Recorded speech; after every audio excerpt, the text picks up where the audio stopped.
Assalamualaikum warahmatullahi wabarakatuh. Selamat berjumpa dan selamat bertemu lagi dengan saya Nur Ilham Rahmatullah di pelajaran bahasa Indonesia. Di sini kita akan membahas 4 keterampilan dalam berbahasa. Yang pertama, keterampilan dalam berbicara, yang kedua keterampilan dalam menyimak, yang ketiga keterampilan dalam membaca, dan yang terakhir keterampilan dalam menulis. Nah, di sini saya akan membahas atau menjelaskan 2 di antara 4 keterampilan berbahasa tadi. Yang pertama keterampilan dalam membaca dan keterampilan dalam berbicara.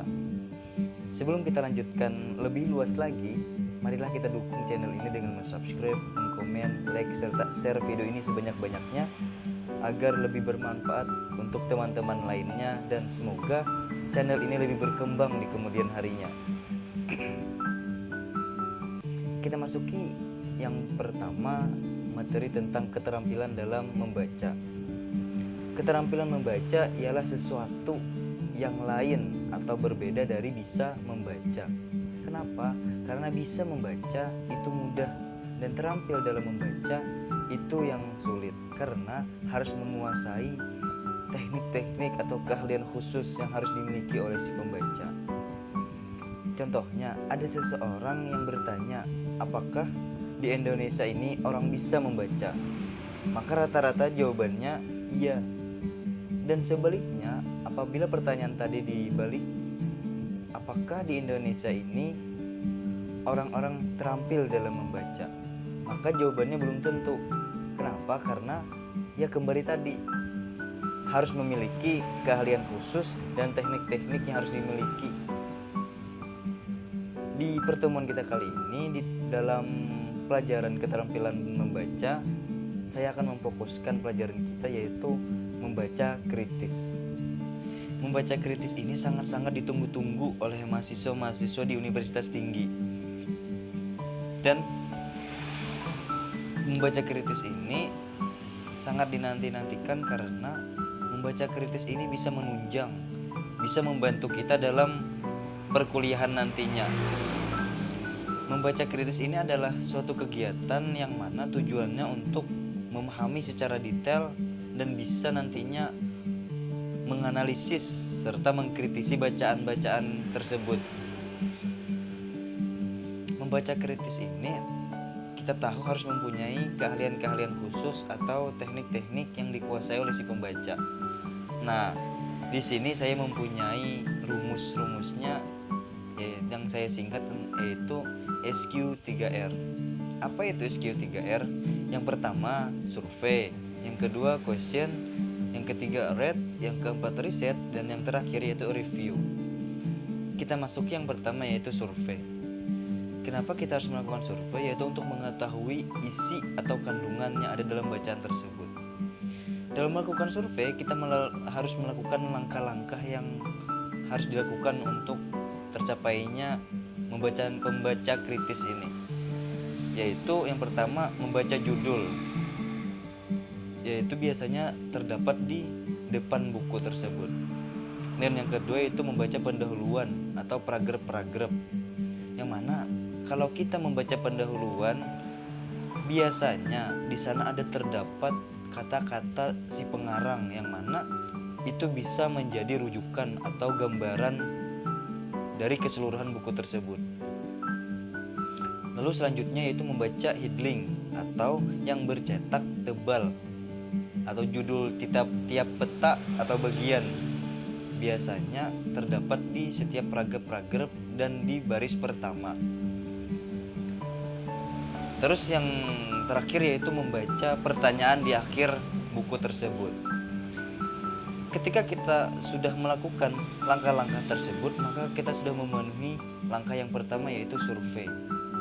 Terus yang kedua yaitu question, membaca atau melakukan pertanyaan-pertanyaan seperti 5W1H, yang mana ketika kita membaca atau mengetahui buku tersebut, maka timbullah pertanyaan-pertanyaan tersebut. Terus langkah yang berikutnya yaitu read, yaitu membaca buku, membaca keseluruhan buku, yang mana ketika kita membaca buku tersebut kita akan menjawab pertanyaan, kita akan mengetahui apa jawaban dari pertanyaan kita tadi di bagian question. Nah, terus bagian yang selanjutnya riset. Kita mengecek lagi, kita stop, kita lihat lagi apakah kita sudah menjawab pertanyaan-pertanyaan di bagian question tadi keseluruhan ataukah ada yang tertinggal. Terus yang selanjutnya yaitu review. Itu mengembalikan dari awal sampai akhir. Kita ulang dari awal sampai akhir, apakah ada yang tertinggal, apakah ada yang kurang dalam menjawab pertanyaannya mungkin. Nah, mengkritik atau menganalisis juga sangat dibutuhkan dalam membaca kritis ini, yaitu tidak mudah percaya dalam aspek pengertian ataupun penjabaran orang. Kita percaya tapi kita belum sepenuhnya percaya. Jadi kita akan mencari pengertian-pengertian lain, kita akan mencari definisi-definisi lain yang mana itu bisa menjadi referensi kita untuk menyanggah ataupun membenarkan pernyataan dari buku tersebut. Lanjutkan materi yang berikutnya yaitu keterampilan berbicara. Keterampilan berbicara ini biasanya sangat ditunggu-tunggu oleh mahasiswa-mahasiswa di universitas. Kenapa? Karena dengan keterampilan berbicara ini, maka mahasiswa akan bisa mengikuti seminar atau presentasi dengan baik dan benar. Dan kita ketahui bahwa keterampilan berbicara ini juga harus mempunyai keahlian-keahlian khusus yang harus dimiliki oleh si pembicara. Keterampilan berbicara ini tidak sembarang berbicara, tapi harus berbicara dengan berkualitas. Bagaimana kita harus bisa memiliki bicara dengan berkualitas? Yang pertama, kita harus mempunyai kualitas diri. Yang kedua, kita harus mempunyai kualitas materi. Yang ketiga, kualitas cara penyampaian. Yang pertama yaitu kualitas diri. Untuk mencapai kualitas diri ini, kita harus melakukan langkah-langkah. Yang pertama yaitu menciptakan daya tarik atau aura yang paling menarik dalam diri kita, yang biasa disebut dengan inner beauty.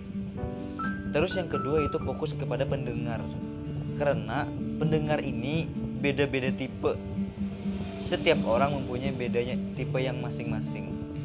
Yang pertama itu pendengar visual, yaitu mendengarkan dengan memperhatikan apa yang terlihat.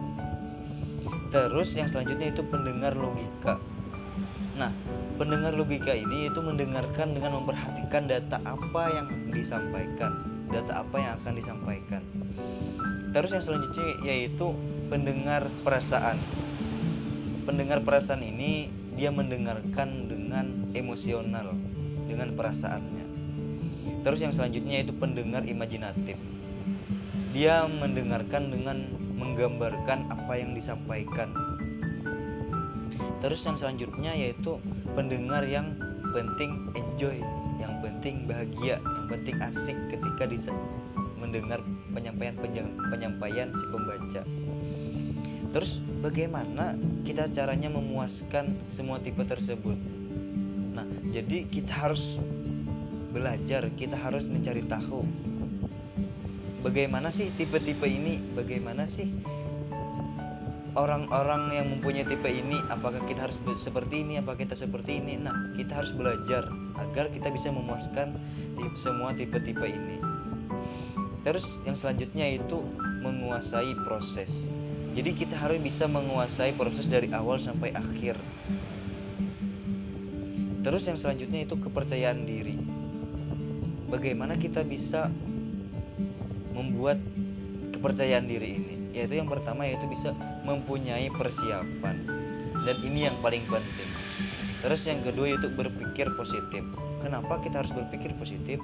Karena ketika kita sudah berbicara, maka kita akan kita akan gugup ataupun hal yang lainnya. Jadi kita harus bisa berpikir positif. Terus yang selanjutnya yaitu menciptakan performance, yaitu menampilkan sikap atau sifat kita ketika kita menyampaikan materi biasanya. Nah, menampilkan performan ini biasanya tergantung diri kita masing-masing. Apakah kita akan berpenampilan seperti orang soleh, apakah kita akan menampilkan seperti orang yang bijak, atau hal yang lain sebagainya. Terus yang selanjutnya yaitu jangan lupa senyum, yaitu senyum 227. Apa itu senyum 227? Yaitu 2 sinti ke kiri dan 2 sinti ke kanan 7 detik. Terus yang selanjutnya yaitu penyampaian yang energik, bukan yang terlalu bersemangat dan dia kemana-mana atau menyampaikannya dengan emosi, bukan, tapi dengan tidak datar. Kita boleh naik turun nadanya, tapi dengan baik dan santun, tidak datar, karena apabila kita datar maka bisa menimbulkan bosan, menimbulkan ketidakasikan bagi si pendengar nantinya. Terus menjadilah pribadi yang unik. Kenapa?